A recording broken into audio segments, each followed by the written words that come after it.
Hey everyone, Britta Albert here. If this is your first time here, I'm a spiritual transformational life coach, and it's my goal for this channel to help you overcome the obstacles that are standing in the way of you living your best and most authentic life. In today's video, I want to talk about surviving the dark night of the soul. I have a video already about my personal experience about the dark night of the soul, and I'll go ahead and put that up above. If you haven't seen that video, that's okay. But I do recommend that once this video is done, go ahead and check out that video. The dark night of the soul is a period of depression that you go through once you've had a spiritual awakening. A lot of times people think that spiritual awakening is this beautiful, wonderful explosion of knowledge and just peace and joy and ego death and all of these things, that you no longer suffer with anxiety or anything like that of the regular 3D world. That's just not the case. What we gain from our struggles is worth every ounce. When you start to see triggers as treasures and you start to see the beauty within the metamorphosis process, then you look back when you're on the other side and everyone says it is worth it. There's a reason for that. The person that you become, the peace that you gain, the understanding that you have is worth every ounce of the struggle. When you first have your spiritual awakening, one of two things happens. Either you are really excited, you're on fire, you are just insatiable when it comes to your desire for knowledge, your desire to learn more. You're just completely pulled and you have this gravitational energy that does not stop. There's synchronicity after synchronicity after synchronicity. And even if you want to, you can't stop yourself from this just desire to learn more, to find out more. You're just drawn, you're pulled to it. And the second type of spiritual awakening is a little bit more jarring. Now, you have to understand that everything that you're experiencing, you're ready to experience. When it comes to the law of attraction, where we are at vibrationally is what we draw to us. If we are very negative people who only see the negative of the world, that's all we're gonna see. Google is a prime example of the law of attraction. The more that you search of a certain topic, the more Google is going to show you that certain topic, and not only that certain topic, but the bias of the side that you're looking for. So say, for example, when it comes to politics, if you are looking for things on the Democratic side, Google's going to show you more things on the Democratic side. If you're looking at Republican, Google's going to show you more Republican, Libertarian, so on and so forth. That is an algorithm, right? It's a program. The law of attraction works the same way. It's a program, and we control it with our vibration. So with the second type of awakening, you have to understand that although it might be jarring, although the person might not necessarily be looking for a spiritual awakening, they are ready for it vibrationally, otherwise they would not be experiencing it. But sometimes when people encounter a spiritual awakening, they're not ready, or they don't feel like they're ready. They're consciously not aware that they're ready to learn and open up their world and realize it's so much bigger than anything they ever thought, where you literally have to push aside and throw away the beliefs that you had your entire life. Your entire sense of reality falls out from beneath you, and you feel like there's nothing for you to hold on to, and you're left in this temporary mess. And I say temporary because it is, because after that, you start the rebuilding process. You start to learn, you start to understand, and then you choose with your own free will what belief systems that you want to have, what beliefs that you now subscribe to. You let go of the ones that no longer serve you, and you choose the ones that serve you now. And down the road, you may decide to let them go later on as well. The more that you learn, the more it's like a stair steps. What you're ready for now, where you're vibrating now, this is what you're attracting. Not everybody is consciously aware of where their body is vibrating. So the spiritual awakening is not always exciting at first. So it's really difficult to go through the dark night of the soul, but it's really, really difficult to go through the dark night of the soul when you weren't even looking for an awakening. You weren't doing Kundalini yoga. You weren't trying to do meditations. You weren't doing any of that stuff. You weren't even thinking about it, and then boom, pineal gland cracks open, explosion, and you feel like you're gonna die. If I were to tell you that the dark night of the soul was easy, that would be a lie. But I am going to tell you that it is temporary. You may also go through multiple dark night of the soul. But in my experience, there's none that is more intense than that first one. Why? Because it's your first fear purge. It's your first control purge, where we start to let go of those belief systems, and it's very, very, very difficult. Sometimes people's dark night of the soul can last a year or longer. It is completely in your control. Those people who have dark night of the soul last for 12, 18 months, 24 months, so on, I can guarantee you would probably argue with me that it's not in their control, because who in their right mind would choose to suffer for that long? I'm not saying anybody chooses to suffer for that long, but I am saying that when you relinquish control and you accept the things that are being shown to you about you, and you start to get rid of duality, and you start to recognize your shadow self, and you start to love your shadow self, and there's no resistance.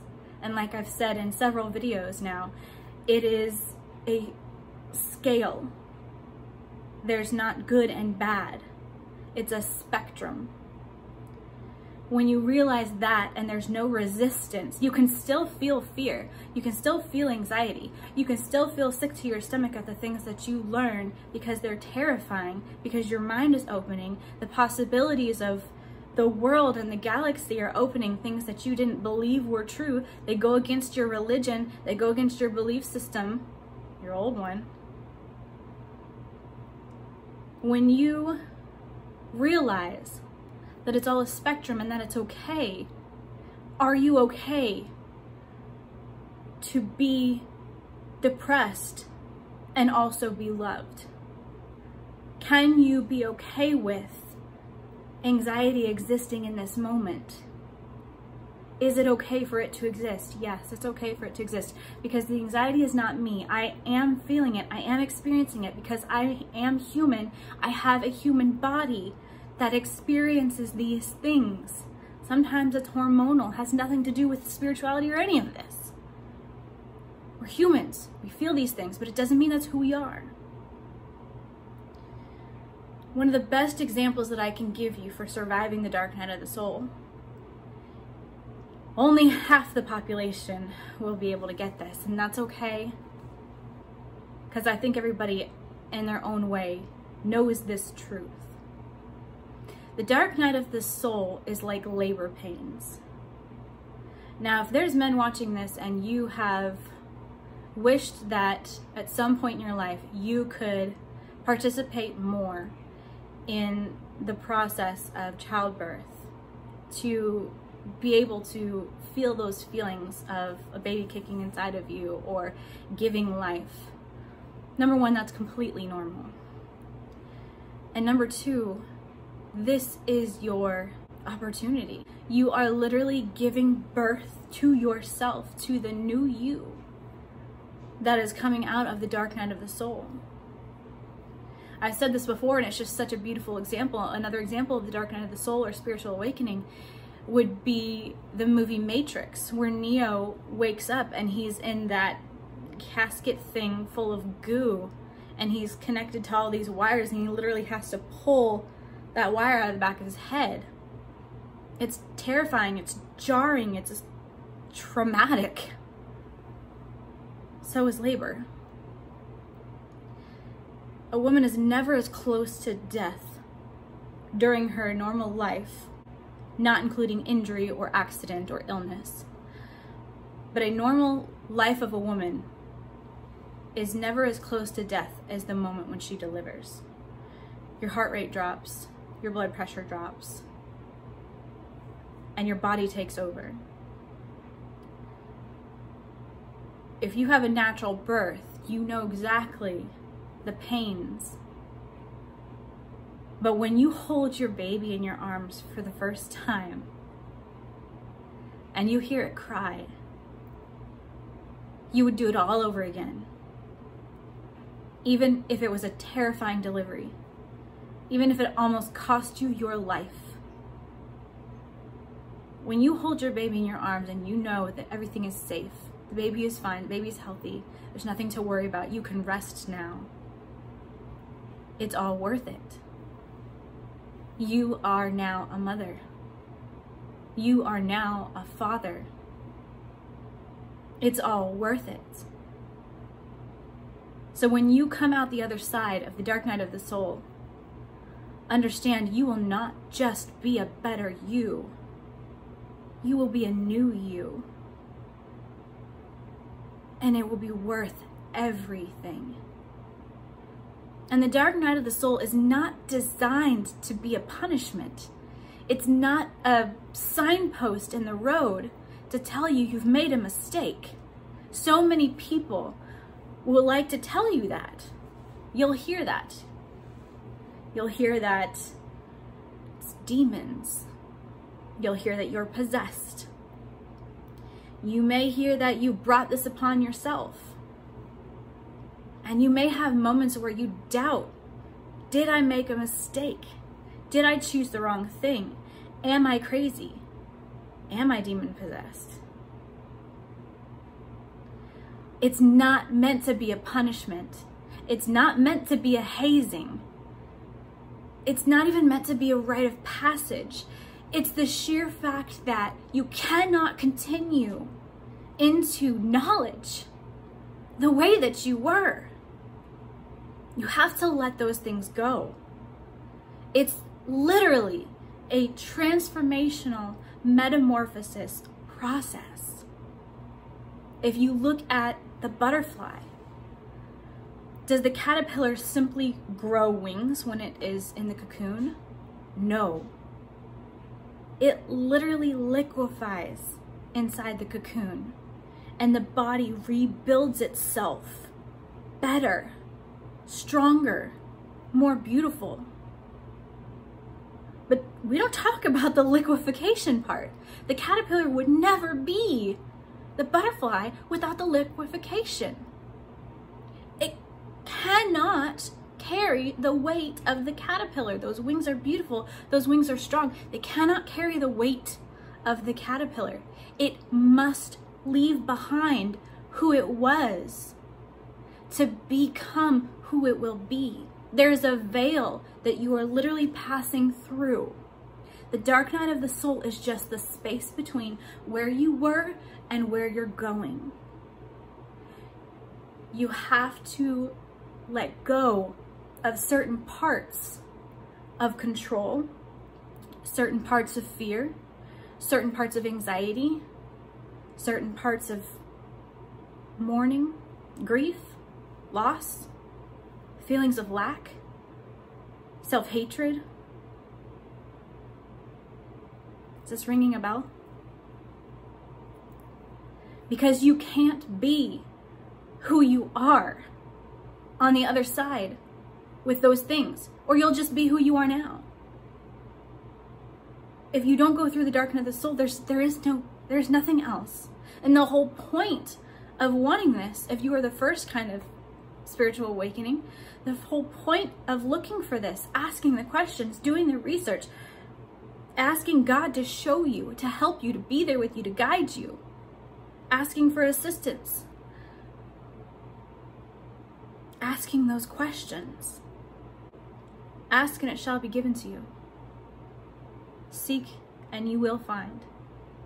Knock and the door will be open to you. What do you think those words mean?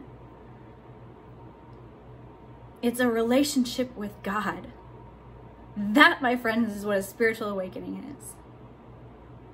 There's no religion. It is just simply a relationship with God, with yourself, to be whole, to be loved. But you can't be loved if you can't receive the love. How many times has somebody told you that you're beautiful?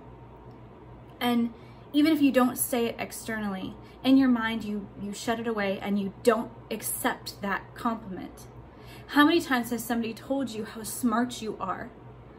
And so for so long, you've been told that you're stupid, or you tell yourself that you're stupid. You tell yourself that you're a hot mess. All these cute little colloquialisms that we use that are self-deprecating, and they hold us down. How can you feel love if you can't receive love? You have to let that go. This is what you're looking for. No, the dark night of the soul is not fun, but it'll be the best thing that's ever happened to you. Because when you have let go and you now experience peace, you still experience the world. The virus is still going on. I'm here. You're here. We're all here. And we're not going anywhere anytime soon. I'm experiencing the same world that you're experiencing, but I'm experiencing it with peace and joy. I go to sleep every night without fear. To say, oh, well, wouldn't that be nice? Well, your situation's different than mine. Is it? Do you know me? Do you know the amount of deaths that we've already had in my family this year? No, you don't. It's not to say that my life is hard, but it is to say that I'm literally going through the same thing that you're going through. And I have peace. And I have joy. And I am not afraid. 3 years ago, could I have said that? No, absolutely not. I wasn't there yet. I had a lot of the skills that I have now, but as far as my own process, my own awakening, my own growth, I wasn't there yet. Not at all. 3 years ago is when I was going through one dark night of the soul. I've been through 4 now. They get easier. This fourth one, it was different. I'd never had anxiety the way that this last one was. I had help. I have coaches. I'm a life coach, but I have coaches. And I went to my coaches and they lifted me up and they helped me through it. And I'm so glad I went through it. Would I do it again? Yes. Would I want to do it again? Absolutely not. I'm not going to lie to you. But was it worth it? Yes. 100%. You will get through this. You will have joy. You will have peace. You will feel safe again.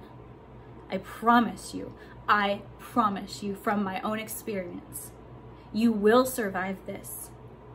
And you will be so grateful for every ounce that you experience, because you are letting go of everything, all of this guck of life that's holding you back. This is what you wanted. Remind yourself of that.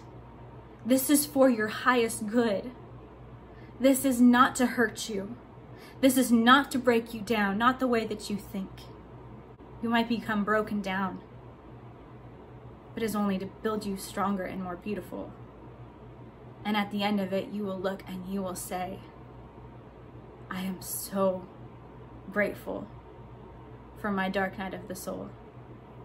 And then you'll really be on fire and ready to assist others. I hope that this message brought you peace. I hope that this message helped you understand more of the dark night of the soul. Again, I am a spiritual transformational life coach, and I am here for every one of you. Whether you're going through a spiritual awakening, whether you're going through the dark night of the soul, whether you want to do transformational inner work, whether you're suffering from anxiety, fear, I am here for you. Down below, I have a link. That link is to my Calendly calendar. It shows what availability that I have for sessions. If we've never talked before, I invite you, take advantage of the free 30-minute session with me. If nothing else, let me serve you. I love you guys so much. Thank you for being here with me this evening, and I'll see you next time.